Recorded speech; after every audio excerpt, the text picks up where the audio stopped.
To day 13. So the last 2 days we really focused on what your hips should be doing, what are some of the mistakes, what it needs to look like, and how it really facilitates a good shoulder turn is by how well your hips move. So today what we're going to talk about is what our wrists are doing as we start to move from that takeaway into our backswing. So go ahead and stay tuned, and if you haven't already, subscribe to the channel, and we'll get going on the next video. So what should our wrists be doing in the golf swing?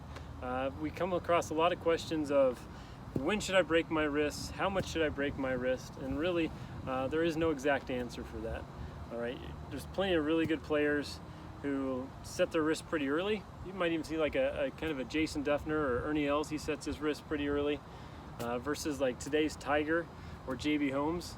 Tiger sets his wrist pretty late, JB Holmes sets it really late, almost none at all, kind of like Bryson DeChambeau, same type of idea. So when it comes to setting your wrists, there is no exact science when it comes to that. One thing that you can do to kind of help you discover it is if you just get into your setup, hold that club in your right hand, and just kind of let it swing back and forth, you're going to notice where your hand's kind of set in your backswing. So for me, kind of like right there, that's where my wrists like to set in my golf swing.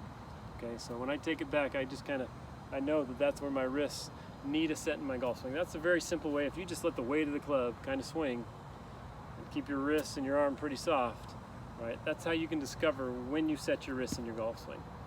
So setting your wrists is a good thing. It can help you create more power, all right? Just because it helps you release it a little bit better, a little bit freer.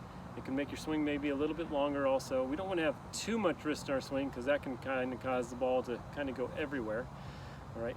So when we talk about from down the line setting our wrists, this is when we start getting into the swing plane and where the wrists kind of need it, what the set's like, what it needs to go through.